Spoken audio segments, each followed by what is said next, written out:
프랑스 혁명은 여러 가지 원인에 의해서 발생하는데 제일 첫 번째는 바로 앙시eng 레짐이라고 부르는 이 구제도의 모순에서부터 옵니다. 웬 노인이 되게 누가 봐도 딱 잘 먹고 잘 자랐을 것 같은 귀족과 무슨 품위 있는 옷을 입은 사람을 딱 등에 태우고 있는 그림이 그려져 있는데 이게 바로 이 앙시eng 레짐을 표현하고 있는 그림인데요. 프랑스에 이렇게 세 가지 신분으로 나뉘어져 있었던 거예요. 1신분인 성직자와 2신분인 귀족. 이들을 다 합쳤을 때 인구가 약 전체 인구의 2에서 4%랍니다. 그럼 나머지가 한 96에서 많을 때는 98% 됐다는 건데, 이 프랑스 되게 이상한 거는 이 1신분, 2신분, 꼴랑 뭐 4%밖에 안 되는 얘네가 정치적, 경제적 특권은 다 누리고 있어요. 하지만 제3신분이었던 평민계층은 세금은 이들이 다 내거든요. 1신분과 2신분은 세금도 안 내요. 근데 관직은 쟤들이 다 차지해요. 근데 3신분은 세금이란 세금은 다 내면서 정치 관여는 못하고 있던 상황이 벌어지고 있었던 겁니다. 바로 이러한 모순들이 있었는데 이것이 누적이 되고 누적이 되면은 문제가 되겠죠. 두 번째는 계몽사상이 등장합니다. 장자크 루소의 사회계약론에서도 볼 수 있는데요. 인간은 자연 상태에서 자유롭고 평등하지만 오직 본능에 따르기 때문에 개인의 자유와 재산을 보장하셨으므로 사회계약을 맺는다. 그렇기 때문에 이런 말을 하죠. 계약을 통해 구성된 국가의 주권은 전체로서의 인민에게 있다. 그러니까 주권이 인민에게 있다라고 이야기하고 전체 인민이 통치자여야 한다라고 주장하고 있어요. 계몽사상이라는 거는 인간의 이성을 통해 얻은 이 지식들로 사회를 다 바꿀 수 있다라는 거예요. 기존의 미신, 기존의 악습은 인간의 이성으로 극복할 수 있다고 이야기하는 사상이 계몽사상인데 이 계몽사상을 이야기했던 장자크 루소의 이러한 대표적인 견해들이 사람들한테 영향을 미치고 있다라는 이야기입니다. 지금도 파리의 팡테온이라는 곳의 지하에는 장자크 루소의 무덤이 굉장히 잘 보존이 되어 있고 사람들이 굉장히 많이 찾아가는 데는 바로 이유가 있겠죠. 그리고 세 번째는 프랑스가 열렬하게 지원했던 미국 혁명이 있어요. 미국 혁명의 독립선언문에는 천부인권 사상, 국민주권 사상, 저항권 사상과 같은 계몽 사상의 기본 원리들이 반영이 되어 있습니다. 그래서 보면은 인간은 평등하게 태어났다. 그리고 창조주는 양도할 수 없는 일정한 권리를 인간에게 부여하였다. 이것이 천부인권이죠. 하늘로부터 주어진 인간의 권리가 있다. 그리고 여기에는 생명권, 자유권 및 행복추구권이 포함되어 있다라고 이야기해요. 자, 그리고 이러한 기본권을 보장하기 위해서 인간은 정부를 만들었고, 정부의 정당한 권력은 통치를 받는 사람들의 동의로부터 나온다라고 이야기해요. 그러니까 중요한 건 또 나오죠. 어쨌든 간에 이 정부의 권력은 국민들로부터 나온다는 이야기입니다. 국민주권 사상이에요. 근데 정부가 이러한 목적을 훼손하는 경우에는 언제나 정부를 변경하거나 폐기해서 새로운 정부를 수립할 수 있는 권리가 국민에게 있다. 이게 저항권 사상입니다. 자, 그리고 중요한 것들 한번 보겠습니다. 그래서 이 낡은 제도를 다 뜯어 고쳐서 자유와 권리를 이제는 다 추구해 나가자라는 것들이 이렇게 배경이 있었던 거예요. 즉 프랑스 혁명은 바로 이 구 제도의 모순에서부터 시작된 것이 이 계몽사상과 미국 혁명으로 인해서 아마 밑바탕이 다 깔려 있었다라는 이야기입니다. 근데 여기에서 중요한 문제가 하나 생기는데요. 지금 이 사파를 보면은 뭔가 되게 정돈된 데서 사회자 한 명이 사회를 보고 있는 모습을 볼 수가 있습니다. 바로 삼부회라는 회의의 이야기인데 이 삼부회는 프랑스에서 개최되어 있던 신분제 의회를 이야기합니다. 그럼 여기 앞에 서 있는 이 인물을 이 신분제 의회의 사회자나 어떤 발언자가 될 겁니다. 그리고 여기에 앉아있는 사람이 아마 회의를 주관하는 의장 역할이 되었겠죠. 근데 이 회의를 왜 소집하느냐? 사실 이 3부의 소집에서부터 프랑스 혁명은 시작된다고 봐야 됩니다. 프랑스는 루이 14세 이래로 계속 전쟁을 지속합니다. 루이 14세는 자기가 72년 통치하는 가운데 있어서 50년 가까이를 전쟁에 얽혀 있죠. 그런 다음에 절대왕조의 꽃을 누리면서 왕실은 엄청난 사치를 누립니다. 하지만 프랑스는 영국이 잘 되는 꼴은 절대 보기 싫었기 때문에 미국 독립혁명을 지원을 하죠. 심지어 막대한 양의 돈과 군대를 지원을 합니다. 그래서 프랑스의 재정이 안 좋아진 상태예요. 근데 1886년, 87년, 88년 이 언저리에는 프랑스에서 대대적인 기근이 옵니다. 가뭄이 너무 심했다라는 이야기예요. 농업국가에서 가뭄이 심했다라는 것은 농사가 망했다는 소리고요. 그러면은 백성들이 세금을 못 내는 상황이 된다라는 겁니다. 백성들이 세금을 못 내는데 어떻게 하겠습니까?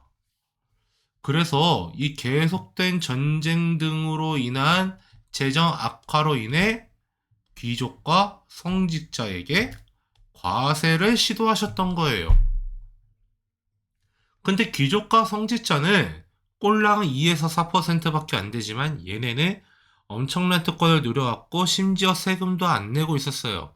과연 이 인간들이 세금을 내려고 하겠습니까? 당연히 안 내려고 하겠죠? 그렇기 때문에 국왕은 186년 만에 이 신분제 의회인 3부회를 소집을 해서 이 신분제 의회에서 저들의 귀족과 성직자들에게 세금 매기는 것을 통과시키려고 의도를 했던 겁니다. 근데 여기에서 1신분과 2신분, 그 다음에 3신분 사이에 의견이 달라져요. 1신분과 2신분은 신분별로 투표하자라는 이야기를 하고 3신분은 머릿수 투표를 하자라고 주장합니다. 이게 무슨 소리냐면 기존의 프랑스 같은 경우는 1신분이었던 귀족과 성직자들의 득표율이 굉장히 높았습니다. 그러니까 이들의 투표가 굉장히 높았고 이들의 의견이 사실상 결정이 된다라는 거예요. 하지만 제3신분은 그게 아니다. 모든 게 1인 1표로 가야 되지 않느냐. 쉽게 이야기하면 1신분, 2신분, 3신분이 있다 쳐볼게요. 얘는 한 표가 10표의 효력을 바라고 한 표가 5표의 효력을 바란다고 쳐보고 얘는 한 표가 한 표의 효력을 바란다고 쳐볼게요. 그러면 실질적으로 1신분과 2신분의 표의 효력이 굉장히 더 크겠죠? 그러니까 1신분과 2신분은 귀족과 성직자는 세금을 내기 싫으면은 기존 방식대로 가야 되는 거고 3신분은 1인 1표로 가야지 자신들이 막대한 쪽수를 이용해서 귀족과 성직자에게 세금 매기는 게 가능해지는 겁니다. 바로 제3신분이 머릿수 투표를 주장한 여기에서 대립이 발생하게 된 거예요. 자, 그렇기 때문에 이 사건으로부터 시작돼서 의견 충돌이 생긴 거죠. 그래서 제3신분은 이 3분의 회의장을 벗어나게 됩니다. 네, 3부의 자리에서 떠난 제3신분들은 자신들의 대표회의인 국민의회를 결성하게 되어 이제 본격적인 혁명의 과정으로 갈 건데요. 이 국민의회가 결성이 되니까 당시의 국왕이었던 루이 16세가 이 국민의회의 회의장 등을 폐쇄하는 방식 등으로 이들의 활동을 억제하니까 이 제3신분들은 테니스 코트에 모여서 약속을 하는 거예요. 이 테니스 코트에 서야 굉장히 중요한데요. 흐름 파악 굉장히 잘해야 됩니다. 여기에서는 이 국민의회의 대표자를 뽑고요. 중요한 이야기를 해요. 이제부터 제3신분이 1인 1표를 주장하면서 시작되었던 이 변화의 움직임을 나아갈 때 새로운 법을 제정할 때까지 이 새로운 법을 만들어서 기존의 1신분, 2신분에 대해서 우대하고 있던 이런 게 벗어나고 똑같이 균등하게 될 때까지 우리는 절대 해산하지 않을 거야 라고 테니스 코트에서 서약을 하게 됩니다. 자, 그러다가 이제 그 국왕이 탄압을 하기 시작하니까 이들도 무장해야 되겠다라는 생각을 해요. 그래서 무장하기 위해서 어디로 가지? 라고 했더니 바스티유라는 곳으로 갑니다. 이 그림을 보면은 당시에 어떤 건물이 하나가 있고 불타는 모습이 보여져요. 그리고 오른쪽은 지금 현재 모습인데 지금은 광장으로 바뀌어 있습니다. 바스티유 광장이라고 굉장히 넓어요.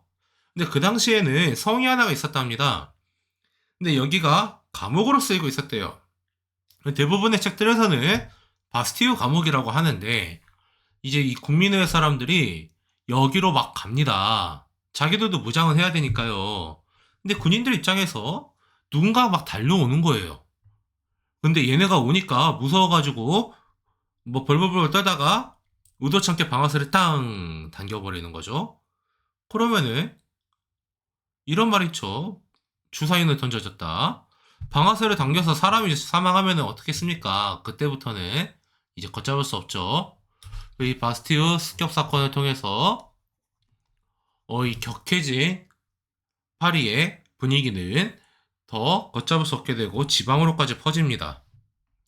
지방에서는 어떻게 되냐면은 농민들이 그동안 이 봉건적인 부담에 너무 시달려왔던 거예요.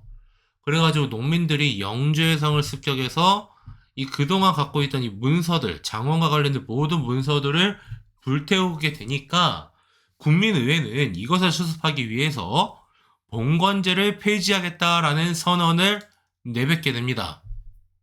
자, 이렇게 해가지고 뭐 점점 변화의 물길이 시작이 되는데 이게 본인들이 의도한 것과 다르게 너무 급격하게 갈 수도 있었던 것 같아 보여요.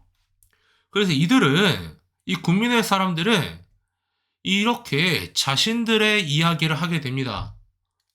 인간은 자유롭고 그리고 평등한 권리를 가지고 태어났다라는 이야기부터 시작해서 모든 정치적 결사의 목적은 자유, 소유, 안전 그리고 압제에 대한 저항이라는 그 무엇도 침해할 수 없는 인간의 자연권을 보장하는 데 있고 주권의 원천은 국민에게 있다라는 이야기, 이렇게 하는 것을 인권선언, 그리고 인간과 시민의 권리선언이라고 이야기하는데요. 이 인권선언 같은 경우는 이 프랑스에서 일어나고 있던 이 변화의 움직임을 어떻게 갈 것인가에 대한 기본 이념을 반영하고 있다고 볼 수 있습니다. 그래서 프랑스의 기본 이념인 자유롭고 평등 이런 이야기 하고 있고요. 주권은 국민에게 있다라는 이야기들 이런 이야기 하고 있습니다. 그리고 시민의 시민권을 보장하기 위해 공권력이 필요하고 그리고 공권력은 모든 사람들이 이익을 위해 마련된 것이다 라는 이야기, 그리고 법은 만인의 앞에서 평등하다라는 이야기들을 하면서 이제 인간의 기본권 그리고 프랑스 혁명의 기본 이념들을 이 문서에 반영하고 있습니다. 이 문서와 같이 중요하게 봐야 될 것이 바로 미국의 독립선언문인 거죠. 자, 그리고 인권선언이 발표되고 나서 이 국민의회는 그동안 문제가 되고 있던 교회 재산을 몰수한다든지 그리고 행정 시스템을 개편한다든지 하는 활동들을 합니다. 근데 프랑스 역사에서 되게 기이한 사건이 하나 벌어집니다. 루이 16세, 당시 국왕이었던 루이 16세가 자기 부인 마리 앙뚜아네트랑 같이 프랑스를 탈출하다가 국경지방 마렌에서 체포돼가지고 파리로 압송된 사건이 벌어집니다. 근데 이 사건이 되게 미스테리한 것은 루이 16세가 혁명의 물길이 되게 두려웠나 봅니다. 도망가시는데 이 그림에서 볼 수 있듯이 뱃말을 타고 있고 마차는 황금색 마차예요. 누가 봐도 이거는 왕이 탄 거거든요. 자기 나 어디로 가고 있어? 생중계하고 있는 거예요. 그러니까 사람들이 왕 저쪽으로 하고 있어, 저쪽으로 하고 있어, 저쪽으로 하고 있어 다 알려줘가지고 이 도망가고 있는 국왕을 다시 잡아옵니다. 자, 그러면은 사람들은 어떻게 느끼겠습니까? 어쨌든 간에 변화를 시도했지만 그래도 국왕 루이 16세라는 사람은 여전히 존재하고 있었어요. 근데 국왕이 프랑스를 버리고 탈출하려고 하는 작업이 벌어졌던 거예요. 그러니까 국왕과 혁명에 반대하는 세력에 대한 적개심이 매우 높아지게 되겠죠. 자, 이 사건은 나중에 파리 민중들이 왕궁을 쳐들어가고 나중에는 공화정이 등장하면서 루이 16세를 처형하는 그 배경으로 작용하게 되는 사건이 되었다라는 이야기입니다. 자, 그래서 이 국민의회는 이 사건까지 벌어지고 나서 법을 드디어 정할 거예요. 그래서 입헌 군주제로 가자. 왕은 그대로 두자라는 거예요. 대신 입헌, 헌법에 입각하여 통치하는 시스템으로 가자. 그 다음에 재산에 따른 제한 선거를 실시하자. 라는 이야기들을 합니다. 자, 이렇게 해가지고 헌법을 만들었으니 헌법에 따라서 이제 나라의 틀을 이끌어 나갈 세부적인 법률들을 정해야겠죠. 그래서 국민의회는 해산하고 이제 법을 정하기 위한 입법의회가 만들어지게 됩니다. 이 입법의회 통치 시기에 보면은 프랑스 혁명의 이 움직임이 주변 국가들을 볼 때 예사롭지가 않은 거예요. 이 프랑스 혁명이 일어나서 왕이 탈출하다가 잡혀가고 국민들에 의해서 베르사유가 아닌 파리의 왕궁에 갇혀있는 그런 상황들은 오스트리아나 프로이센과 같은 주변 국가들한테는 이게 우리나라에까지 이 분위기 넘어와가지고 우리의 왕정이 무너지는 거 아니야? 라는 두려움을 갖게 합니다. 그래서 이들이 프랑스를 위협하니까 프랑스가 야, 니네 한판 뜨자라고 하면서 전쟁이 벌어지게 돼요. 자, 그럴 때 이제 프랑스에서는 사람들이 자체적인 의용군대를 만들게 되고요. 마르세유라는 지방에서 만들어진 의용군대가 이제 움직이게 됩니다. 이들이 불렀던 노래가 라 마르시에즈고 이것이 현재 프랑스의 국가예요. 자, 이렇게 입법의 시기는 이제 오스트리아 프로이센하고 전쟁하면서 되게 어수선하거든요. 근데 이제 파리의 시민들이 이 전쟁 때문에 물가가 매우 미친 듯이 올라가고 그럼 또 식량도 부족해지고 그러니까 살기가 힘든 거예요. 그러니까 왕궁으로 쳐들어가서 이제 저항하게 되는 사건이 벌어집니다. 그래서 왕권은 정지되고 이제 이거 그냥 안 되겠다. 어쨌든 간에 왕이 한번 도망가려고 했었고 이 도망가려고 했던 왕들이 이제 이렇게 우리가 못 살게 하는 것은 저 인간들이 저기 오스트리아나 프로이센과 같은 우리의 적들과 내통해서 다시 이제 프랑스를 떠나서 우리나라를 배신 때리려고 하는 거야. 그래서 우리가 지금 이렇게 못 사는 거야 라는 생각까지 가게 돼요. 루이 16세와 마리 앙투아네트가 국가를 탈출하려고 했던 그 문제가 여기서 터진 거죠. 그것이. 그렇게 해서 이제 입헌군주제가 아니라 공화정으로 가자라고 주장해서 국민공회가 구성이 됩니다. 자, 이 국민공회는 이제 왕정을 폐지하고 공화정을 선포해요. 정치 시스템이 바뀌었죠. 왕정에서 입헌군주제 갔다가 공화정으로 갑니다. 자, 이 공화정으로 가면은 공화정은 국민이 지도자를 뽑게 되죠. 그러면 기존에 있던 왕은 어떻게 해야 될까요? 그래서 루이 16세를 처형하게 됩니다. 프랑스에는 지롱드와 자코뱅이라고 부르는 세력이 나뉩니다. 지롱드는 온건파고요. 자코뱅은 급진파인데 이 급진파 자코뱅이 주도로 해서 루이 16세를 처형을 하는데 이 처형하는 죄목은 프랑스를 버리고 오스트리아와 내통한 반역을 저질렀다라고 하는 반역죄로 몰아붙이는 겁니다. 자, 근데 이 루이 16세를 처형한 거는 또 다른 결과를 불러일으켜요. 주변 국가들은 프랑스의 상황을 예의주시할 수밖에 없어요. 특히 루이 16세의 부인이었던 마리 앙뚜아네트는 오스트리아의 절대군주 마리아 테레지아의 딸이에요. 자, 그렇기 때문에 오스트리아의 왕은 마리 앙뚜아네트와 형제지간입니다. 남매지간이에요.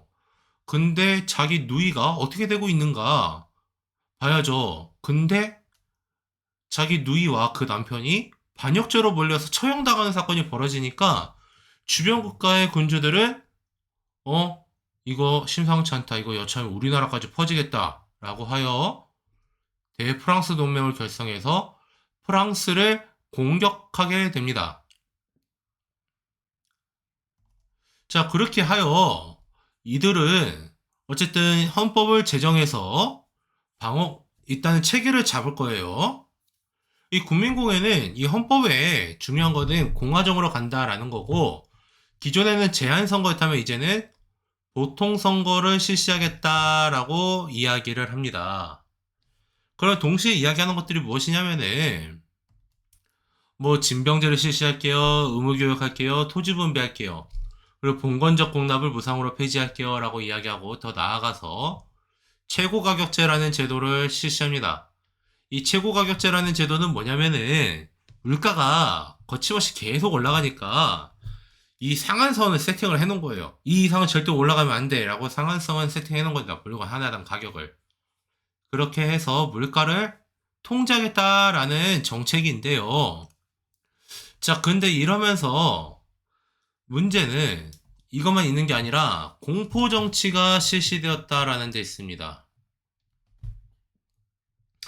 이 공포정치를 실시했던 양반의 이름을 한번 볼 필요가 있는데요. 그 양반의 이름 로베스피에르라고 부릅니다. 이 로베스피에르는 프랑스의 급진파였던 자코뱅 출신인데 혁명재판소와 공안위원회라는 걸 설치해서 프랑스 혁명에 반대된다라는 혐의를 씌워가지고 다 죽여버려요.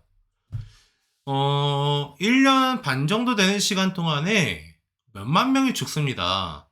이때 등장한 게 단두대예요.